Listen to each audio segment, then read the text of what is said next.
Hey guys, welcome back to my channel. And आज हम जो पढ़ने वाले हैं वो चैप्टर 2 का पार्ट 4 यानी कि लास्ट पार्ट है। इसमें हम आज इस चैप्टर को कंप्लीट कर लेंगे। अभी हमारे चैप्टर का सिर्फ एक ही पार्ट बचा हुआ है, that is to study salts. Salts जो हैं, कुछ सॉल्ट्स हमें स्टडी करने हैं। तो सबसे पहले हमें ये पता होना ज़रूरी है कि सॉल्ट्स बनते कैसे हैं। तो इससे पहले भी जैसे मैं आपको बता चुकी हूँ कि न्यूट्रलाइजेशन रिएक्शन जो होती है, दैट मीन्स जब एसिड और बेस एक दूसरे से रिएक्ट करते हैं तो they form salts and water. Okay, तो देख लेते हैं न्यूट्रलाइजेशन रिएक्शन होती क्या है। तो न्यूट्रलाइजेशन रिएक्शन क्या होती है? When acid and base react with each other they form salt and water. ऐसे होता है सॉल्ट फॉर्म। और सबसे कॉमन सॉल्ट क्या है भाई? हमारा NaCl। तो पहले एक एग्जांपल देख लेते हैं इसका न्यूट्रलाइजेशन रिएक्शन का। सपोज मैंने यहाँ HCl लिया है, यहाँ बेस मैंने NaOH ले लिया, कॉमन बेस है। तो HCl और NaOH जब एक दूसरे से रिएक्ट करेंगे तो एक तो ये सॉल्ट फॉर्म करेंगे, दैट इज NaCl, क्योंकि एसिड से नेगेटिव वाला पार्ट और बेस से पॉजिटिव वाला part, that means Na positive आएगा हमारा बेस से और Cl नेगेटिव आएगा एसिड से। ओके, तो ये फॉर्म हुआ NaCl और साथ में निकला वाटर। ये रिएक्शन हुई तो ये हमारा क्या बना? Common salt. इसका मैंने कॉमन नेम लिखा है ये, वैसे तो ये क्या है? सोडियम क्लोराइड, जिसको हम सॉल्ट बोलते हैं, कॉमन सॉल्ट जो हम खाते हैं वो वाला सॉल्ट है ये। तो ये होती है न्यूट्रलाइजेशन रिएक्शन। अब बात ये आती है कि यहाँ पे जो ये सॉल्ट बना है इसका नेचर क्या है? क्या सारे सॉल्ट्स न्यूट्रल होते हैं? क्योंकि इस रिएक्शन का नाम तो न्यूट्रलाइजेशन रिएक्शन है। तो ऐसा नहीं है, all salts are not neutral. Okay, actually क्या होता है, सॉल्ट्स किसी भी नेचर का हो सकता है, डिपेंड करता है कि वो किन चीज़ों से मिलके बन रहा है। जैसे फॉर एग्जांपल अगर इस रिएक्शन की मैं बात करूं तो HCl जो है वो हमारा स्ट्रॉन्ग एसिड है। HCl हमारा स्ट्रॉन्ग एसिड है और NaOH जो है वो हमारा स्ट्रॉन्ग बेस है। NaOH क्या है? स्ट्रॉन्ग बेस है। तो स्ट्रॉन्ग एसिड और स्ट्रॉन्ग बेस जब रिएक्ट करते हैं तो दे फॉर्म न्यूट्रल सॉल्ट। कैसा सॉल्ट बनाते हैं? Neutral salt. ओके, उसी की जगह अगर मैं बात करूं कि कोई स्ट्रॉन्ग एसिड है वो रिएक्ट कर रहा है किसी वीक बेस से, तो ऑब्वियसली एसिड स्ट्रॉन्ग है, बेस वीक है, तो जो हमारा सॉल्ट बनेगा वो सॉल्ट हमारा होगा एसिडिक। एसिडिक सॉल्ट फॉर्म होगा और साथ में वाटर तो ऑब्वियसली फॉर्म होगा ही। तो ये है कि जब स्ट्रॉन्ग एसिड वीक बेस से रिएक्ट करेगा तो हमारा क्या बनेगा? Acidic salt. तो किसी एसिडिक सॉल्ट का एग्जांपल भी हम देख लेते हैं। जैसे फॉर एग्जांपल स्ट्रॉन्ग सॉल्ट हमने ले लिया H2SO4, king of chemicals. Okay, weak base weak मैंने बताया था कौन सा होता है? MgOH whole twice. तो ये जब लेंगे तो सॉल्ट बनेगा, सबसे पहले तो सॉल्ट बनेगा क्या? MgSO4, magnesium sulphate. ओके, और यहाँ बन जाएगा H2O। मैंने इक्वेशन बैलेंस नहीं की है, ओके, नॉर्मल इक्वेशन लिख रही हूँ अभी मैं। तो क्या होगा? मैग्नीशियम सल्फेट बनेगा, साथ में बनेगा वाटर। तो ये हो गया, यहाँ पे लो इक्वेशन भी बैलेंस हो गई। तो ये जो सॉल्ट है वो कैसा हुआ? ये एसिडिक सॉल्ट है। एग्जाम्पल मैंने अभी दिया है क्योंकि एसिड जो लिया था वो हमारा स्ट्रॉन्ग था और बेस जो लिया था वो वीक था, तो दैट्स वाई जो सॉल्ट बनेगा that will be acidic. Similarly अगर हम यहाँ पे वीक एसिड लेते हैं और बेस स्ट्रॉन्ग लेते हैं तो क्या होगा? क्या होगा? होगा कुछ नहीं, जो सॉल्ट बनेगा वो कैसा बनेगा? बेसिक बनेगा। बेसिक सॉल्ट यहाँ फॉर्म हो जाएगा। एग्जाम्पल के लिए हम क्या ले सकते हैं? सपोज वीक एसिड, मैंने बताया था सारे ऑर्गेनिक एसिड्स वीक एसिड्स होते हैं, तो यहाँ मैंने एक कार्बोनिक एसिड ले लिया H2CO3। इसके साथ अगर मैं सपोज KOH ले लिया मैंने, पोटेशियम हाइड्रोक्साइड, ये भी एक स्ट्रॉन्ग बेस है, आप NaOH भी ले सकते हो, कुछ भी ले सकते हो। ओके, तो यहाँ क्या बन जाएगा? पोटेशियम कार्बोनेट और साथ में निकलेगा वाटर। ठीक है, पोटेशियम कार्बोनेट बन गया, वाटर निकल गया। तो ये हुआ हमारा बेसिक सॉल्ट। ये जो हमारा सॉल्ट है ये कैसा है? Basic in nature. इक्वेशन को हम बैलेंस भी कर सकते हैं। लो, ये हो गई इक्वेशन बैलेंस। ओके, तो ये हुई हमारे लिए देखना, सॉल्ट न्यूट्रल भी हो सकता है, एसिडिक भी हो सकता है, बेसिक भी हो सकता है। हमने इन तीनों के एग्जाम्पल भी देख लिए हैं। अब बात करते हैं, हम जो कॉमन सॉल्ट की बात कर रहे थे, NaCl। कॉमन सॉल्ट कौन सा होता है हमारा? NaCl। अब ये NaCl वैसे तो हमारा खाने वाला सॉल्ट होता है, इतना ऑर्डिनरी सा हम इसको समझते हैं, बट नहीं, ये इतना ऑर्डिनरी नहीं है। इसका यूज़ बहुत सारी चीज़ें बनाने के लिए किया जाता है, और कुछ केमिकल्स हैं जो अभी हम यहाँ पे पढ़ेंगे। Some chemicals from common salt, ठीक है, some chemicals from common salt. इस कॉमन सॉल्ट से क्या क्या बनाया जाता है ये सब हम देखेंगे। ओके, तो कॉमन सॉल्ट होता क्या है? NaCl। ठीक है, सबसे पहले देख लेते हैं कि इससे बनता क्या क्या है। तो एक प्रोसेस दी हुई है, आपकी बुक में भी दी हुई है, chlor alkali process. Chlor alkali process. अब इस प्रोसेस का नाम ऐसा क्यों है वो मैं आपको प्रोसेस के बाद बताऊंगी। अभी आपको जब प्रोसेस समझ में आ जाएगी तो मैं बता दूंगी ये नाम क्यों है। तो बेसिकली इसमें जो है वो क्या बनाया जाता है, जैसे केमिकल्स हम पढ़ रहे हैं, तो इसका फर्स्ट मैं आपको पढ़ाने वाली हूँ सोडियम हाइड्रोक्साइड। सोडियम हाइड्रोक्साइड, जिसका फॉर्मूला है NaOH, और जिसका एक और कॉमन नेम भी है, इसको हम बोलते हैं कास्टिक सोडा। ठीक है, ये बनता है क्लोर एल्कली प्रोसेस से। कैसे बनता है? क्लोर एल्कली प्रोसेस से। देखो होता क्या है, ये लिया एक बीकर, इसमें लगाया एक एनोड और एक कैथोड। ठीक है, ये मैंने सिंपल बस बहुत नॉर्मल तरीके से बता रही हूँ। एक कैथोड है, एक एनोड है। इसमें आपने क्या भरा हुआ है? Brine solution. अब ये ब्राइन सॉल्यूशन क्या है? ब्राइन सॉल्यूशन क्या होता है? ब्राइन सॉल्यूशन बोलते हैं NaCl के एक्वस सॉल्यूशन को। दैट मीन्स जब आपने नमक को पानी में घोल दिया तो उसको बोलेंगे ब्राइन सॉल्यूशन। ओके, तो इस ब्राइन सॉल्यूशन में जब इलेक्ट्रिसिटी, ऑब्वियसली इलेक्ट्रोड्स लगाए हैं, दैट मीन्स इलेक्ट्रिसिटी पास करने वाले हैं हम। ठीक है, इसका इलेक्ट्रोलाइसिस करने वाले हैं सॉल्यूशन का हम। तो क्या होता है, जब इलेक्ट्रिसिटी इसमें पास की जाती है इसके एक्वस सॉल्यूशन में, तो क्या क्या फॉर्म होता है? NaOH फॉर्म होता है, साथ में क्लोरीन गैस फॉर्म होती है, और साथ में क्या फॉर्म होती है? Hydrogen gas. और ये हो गई हमारी इक्वेशन बैलेंस। ओके, अब देखना, क्लोर एल्कली इसका नाम था, NaOH क्या है? एल्कली। एल्कली फॉर्म हुआ, ठीक है, फिर Cl2 यानी कि क्लोरीन, तो इस प्रोसेस का नाम पड़ गया क्लोर यानी क्लोरीन एल्कली, क्लोर एल्कली प्रोसेस। तो इस प्रोसेस से बनाया जाता है हमारा कास्टिक सोडा यानी कि NaOH। अब इसके यूजेस क्या क्या हैं, यूजेस देख लेते हैं हम थोड़े से, मैं बहुत शॉर्ट में बताऊंगी यूजेस। ओके, तो सबसे पहले तो इसका यूज़ किया जाता है सोप एंड डिटर्जेंट बनाने में। सोप एंड डिटर्जेंट बनाने में इसका यूज़ किया जाता है। Second thing, it is also use for manufacturing paper. जहाँ पे पेपर मैन्युफैक्चर होता है वहाँ भी इसका यूज़ किया जाता है।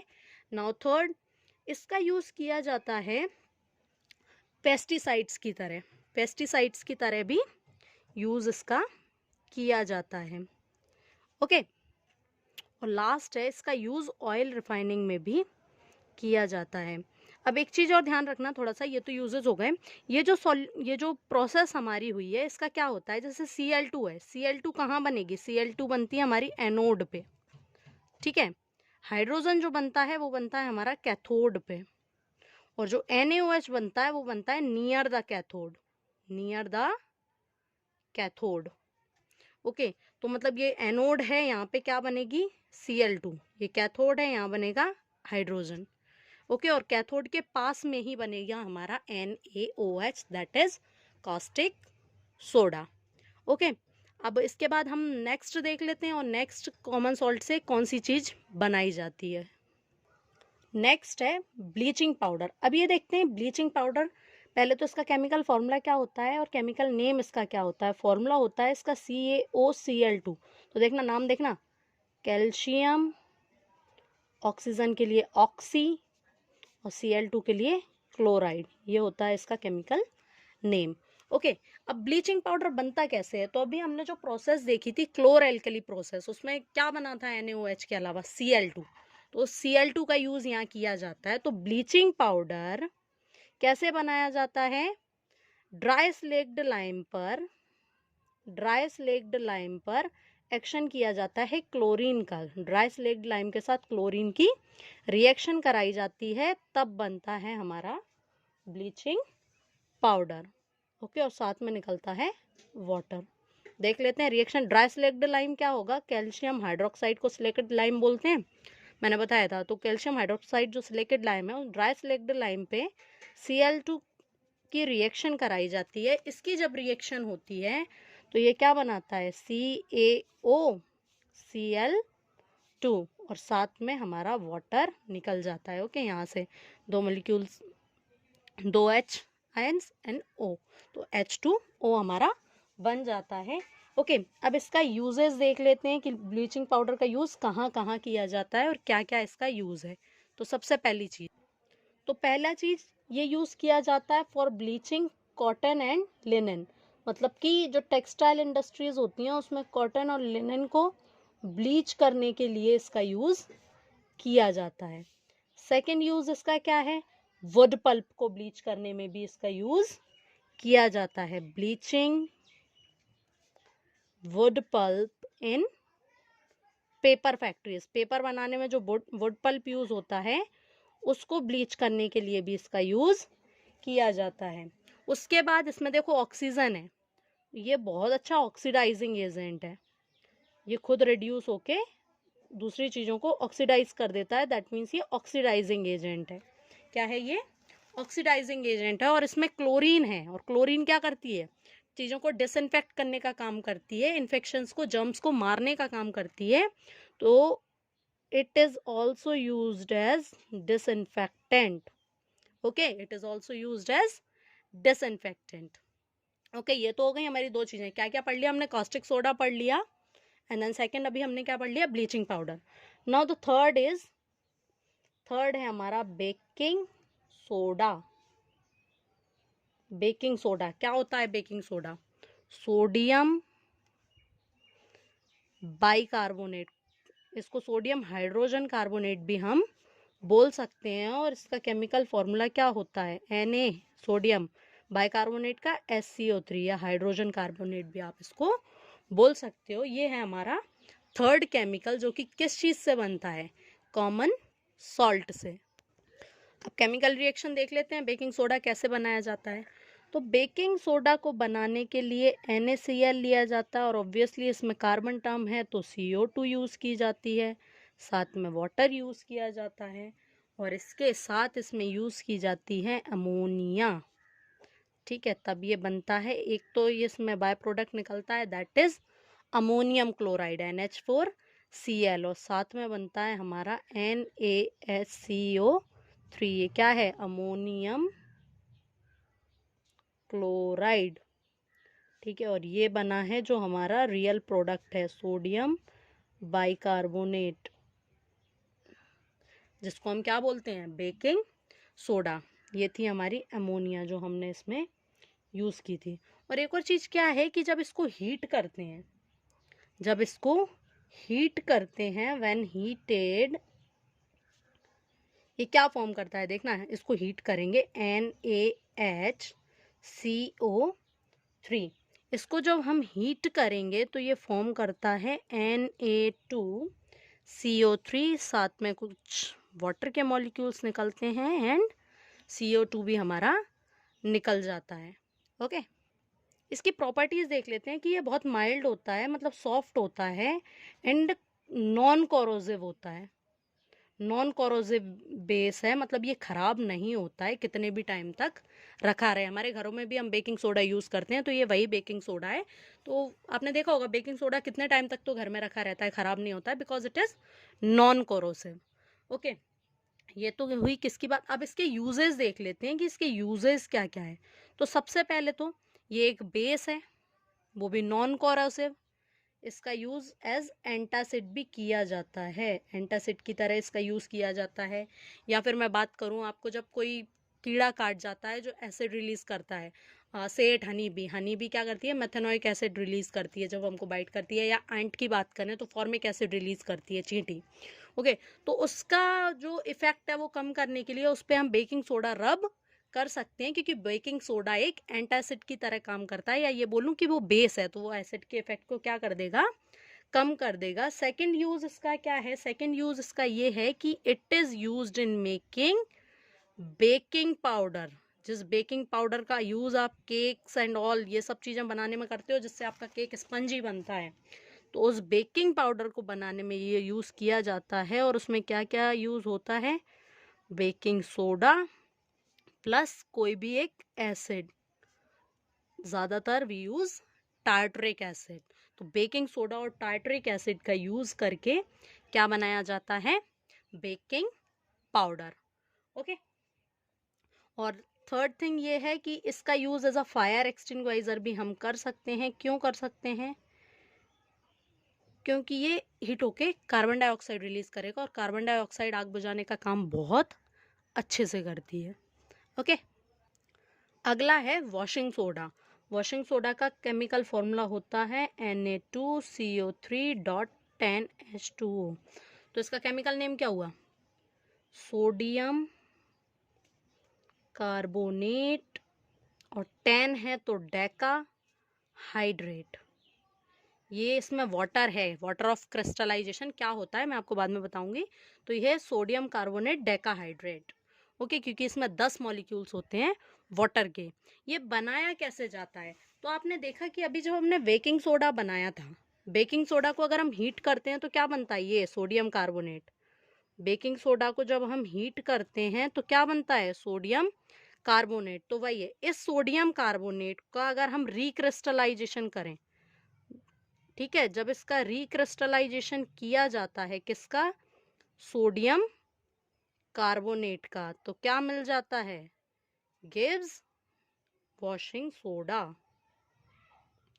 अगर इसका रिक्रिस्टलाइजेशन हम करते हैं तो हमें वॉशिंग सोडा मिल जाता है। देखिए रिएक्शन इसकी क्या होगी, Na2CO3 को जब वाटर के साथ इसके क्रिस्टल्स बनाए जाएंगे तो it will form Na2CO3.10H2O। That means ये क्या बना लेगा, वॉशिंग सोडा।